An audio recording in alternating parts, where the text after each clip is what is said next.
മുഖ്യമന്ത്രിയും അടക്കമൊക്കെ എപ്പോഴുമുള്ളൊരു ജില്ല കൂടിയാണ് തിരുവനന്തപുരം. ആ തിരുവനന്തപുരം ജില്ലയിലെ പോത്തങ്കോട് ഗ്രാമത്തിലാണ്, കുന്നുംപുറം ഭാഗത്താണ് ഈ ഒരു ദയനീയ കാഴ്ച. ഇവർക്ക് വേറെ ആഗ്രഹങ്ങളൊന്നുമില്ല.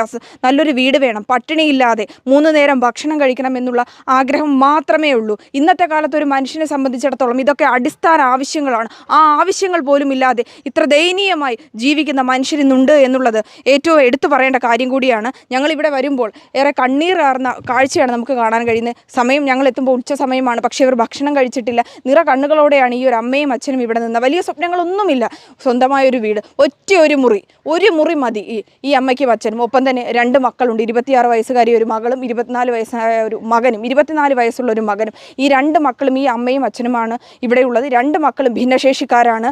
ഈ അച്ഛൻ്റെ ഈ ഒരു വരുമാനം കൊണ്ട് മാത്രമാണ് ഈ ഒരു കുടുംബം മുന്നോട്ട് പോകുന്നത്. എങ്കിൽ പോലും 2 അറ്റം കൂട്ടിമുട്ടിക്കാൻ ഇവർക്ക് കഴിയുന്നില്ല. പഞ്ചായത്തിൽ കയറി ഇറങ്ങി മടുത്തു. സ്വന്തമായൊരു വീട് വേണമെന്നുള്ളതാണ് ആഗ്രഹം. പക്ഷേ ഈ അവകാശങ്ങളൊക്കെ നടക്കുന്നില്ല എന്നുള്ളതാണ് ഏറെ വേദനാജനകമായിട്ടുള്ള കാര്യമെന്നുള്ളത്.